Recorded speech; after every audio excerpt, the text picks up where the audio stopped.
They didn't recognize him when he walked in. The hostess glanced up only once, uninterested, her eyes flicking past the tired man in the dark coat to the next couple behind him, who smelled of cologne and easy power. He didn't say anything, just nodded gently and stepped aside. The restaurant was the kind that charged you for silence, where each table was lit just enough to flatter the skin, where the spoons gleamed like they'd never touched a real hunger. Traoré stood at the threshold like a misplaced relic, like someone who had wandered too far from the battlefield and into a world that hadn't earned its peace. He was alone. No bodyguards, no entourage, no cameras. The coat he wore had a loose stitch near the cuff. Dust clung to his boots. But his eyes, they held the weight of nations. He wasn't supposed to be here. Presidents didn't dine here. Not unannounced, not without reservations, not without cash. But that night, something had snapped inside him. A restlessness. A hunger not just for food, but for something no soldier or advisor could give. He needed to feel anonymous. He needed to remember. The hostess finally looked again, annoyance curled in her voice. "Sir, we're fully booked tonight, unless you have a reservation." He reached into his coat pocket and pulled out nothing but a thin, bent coin, a relic from a dead regime. He stared at it for a long moment before placing it on the counter like an offering. "This," he said softly, "used to be worth a meal." She blinked, confused, then irritated. "Sir, we don't take whatever that is." He smiled faintly. "No, I suppose you don't." A waiter approached, younger, lean, his name tag gleaming like a badge. "Sir, are you lost?" the waiter asked, with that half-polished tone trained for dismissing people without making a scene. "No," Traoré said. "I came to eat." "Do you have cash?" the boy asked. There was a pause. He didn't. He hadn't brought anything. Not a wallet, not a card, not even a phone, just himself. The boy looked at the hostess. She shrugged. The man was clearly out of place, smelled faintly of dust and memory. "Then I'm sorry, sir. You'll have to leave." And just like that, he was being shown out. No shouting, no insults, just cold indifference dressed in velvet manners. He walked out slowly, the door swinging behind him like judgment. Outside, the air was thick with rain that hadn't yet fallen. Neon lights flickered above cracked pavement. A woman nearby fed leftover rice to a child from a plastic bag. He watched them for a moment, then sat on the curb. He felt the hunger now not in his stomach, but deeper, the kind of hunger that grows from being unseen. He closed his eyes, and in that darkness, he remembered. 12 years ago, he had been kicked out of a restaurant just like this one. Back then, he was a soldier barely out of training, too broke to afford a plate of fried yam. A security guard had dragged him out by the collar while patrons laughed. That night, he slept in the alley behind the kitchen, curled next to a trash bin that steamed with old meat and shame. But it was also the night he decided he would never beg again. Never be invisible again. He had joined the revolution 3 weeks later.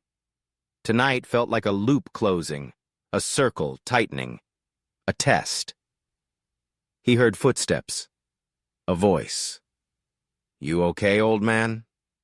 A street vendor holding a tray of warm bean cakes stood over him. Her hair was wrapped in bright yellow cloth. Her eyes were sharp. Traoré looked up. "How much?"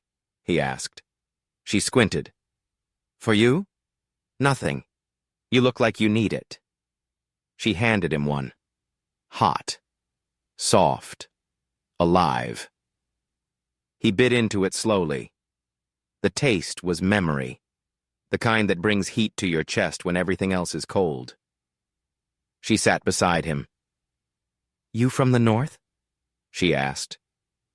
He nodded. "I know your voice," she added. You speak like someone who's seen war. He smiled. Haven't we all? She laughed, then went quiet. They sat like that for a long time, a president and a vendor, a ghost and a witness. You remind me of someone, she said finally. There was a man, looked like you, used to speak about justice, said we were more than just sand and blood, said we could build something new. Traoré stared ahead. What happened to him? She shrugged. They say he disappeared into the palace. Others say he died a long time ago and only his name remains. The rain began, soft at first, then heavier. She didn't flinch. Neither did he. Well, he said, if you see him again, tell him the food out here is better than anything in there. She grinned. I will, but I think he already knows. The rain poured now, thick and unapologetic, washing the streets in silver streaks, as if the sky itself were trying to erase something, a memory, a sin, a face once painted on the walls of revolution. The vendor pulled a torn plastic sheet over her tray. The bean cakes steamed in the cool air, scent rising like incense from a quiet prayer. Traoré took another bite, slower this time, as if chewing the past. His coat soaked through, hair flattened against his scalp, but he didn't move. He let the storm baptize him. No guards came running. No one recognized him. And for a brief, beautiful moment, he was no one again. Free not from responsibility, but from the crushing weight of being the symbol people bled for. You know, the vendor said, nudging him lightly, you talk like a man who's lost something. I've lost many things, he answered. But this feels like losing myself. She looked at him, really looked, and in her eyes was not pity, but understanding. Then maybe you need to find something new, or someone. He said nothing, just stared at the puddles forming near the gutters, rippling with each drop like tiny revolutions colliding. That's when a boy, maybe 10 years old, barefoot and fast darted from the alley across the street. He held a paper in his hand, rain smearing the ink, and stopped in front of Traoré, breathing hard. Are you him? The boy asked. No hesitation, no doubt. Are you Ibrahim Traoré? The vendor froze. The boy's eyes burned. He held out the wet paper. A drawing. Crude, but unmistakable, the face of a man beneath the title, President or Pawn, scrawled in red marker. My brother said you were a ghost, the boy said. But I think you're just hiding. Traoré didn't reach for the paper. Instead, he looked into the boy's face. Thin, sharp, hunger and defiance dancing together in his jaw.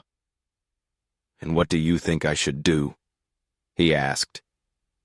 Come back, the boy whispered. Before they finish what you started. The vendor leaned in. What's your name, child? Mathieu, the boy answered.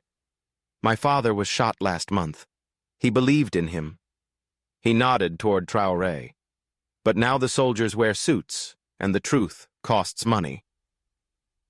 Silence fell again, broken only by the rhythm of the rain and the distant growl of a city choking on its own ambition. Traoré stood slowly. His knees ached, his shoulders heavier than they had been yesterday. He looked down at the coin he still held, the worthless one from the dead currency, and handed it to the boy. What's this? A promise, he said, from a man who's tired of being fed lies. He turned to the vendor. Thank you. For the food. What will you do now? She asked. He looked toward the restaurant where he'd been dismissed, its windows still glowing, still warm, still full of men who ordered champagne with the same ease they erased history. I think I'll go back in, he said. She raised an eyebrow. With what? With hunger, he said, and with a name they forgot how to fear. He stepped across the street, water splashing underfoot. The boy followed, eyes wide. The vendor watched from the shadows, a flicker of something old and dangerous rising in her chest. The doorman saw him approach and immediately moved to intercept.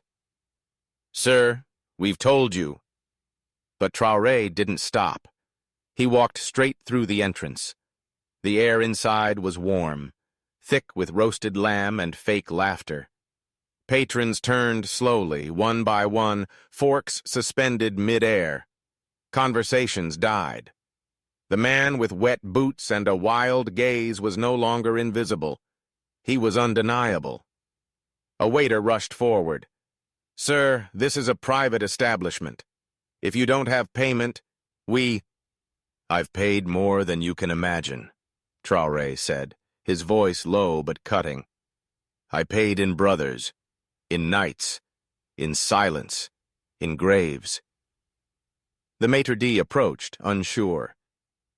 "Do you know who I am?" Traoré asked, not like a boast, but like a challenge. "Yes, sir," the man said, cautious. "But this establishment requires—" "Dignity?" Traoré interrupted. "Honor? Clean shoes?"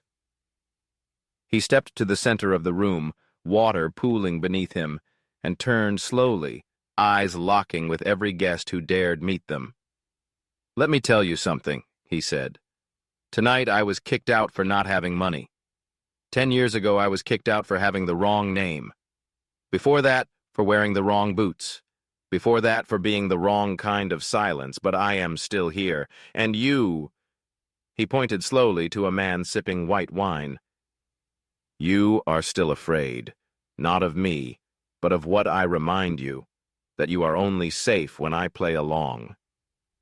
Silence. Then a single clap. The boy. Small hands slapping together, fierce and fast. Then the vendor, who had stepped in without being seen. Then others.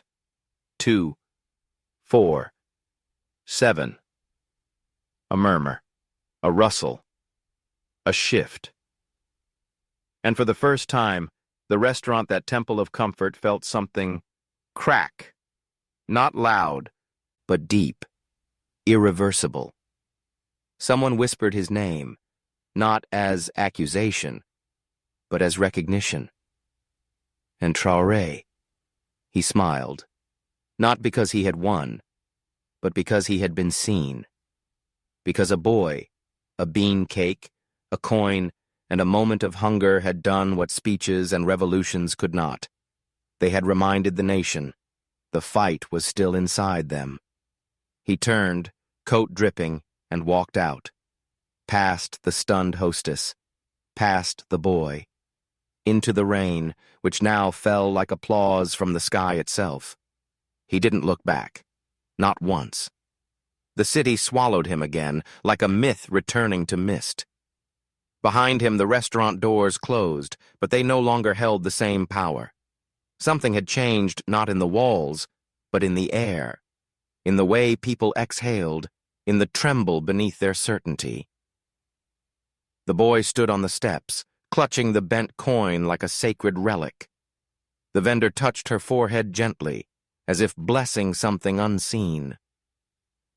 That night, across Ouagadougou, the story spread like wildfire without a spark whispered in alleyways, scribbled in chalk on schoolyard walls, shared by old men over bitter tea. He walked in with nothing. He walked out with everything. And somewhere deep in the mud-caked corridors of the poorest village in the north, a mother told her daughter, "One day, you'll eat in places where they say you don't belong, and when they ask who you think you are, tell them, I carry the hunger of kings." A week later, when reporters asked the restaurant manager about the incident, he said only this: "He didn't have money, but he left us bankrupt anyway." And in a quiet room, lit only by a flickering bulb and the breathing of a nation still wounded, Ibrahim Traoré took off his coat, hung it beside a rusted nail, and smiled. For the first time in years, he had no speeches to give, no orders to sign, no war to fight. Only one truth remained. Sometimes the loudest revolution is simply refusing to leave hungry.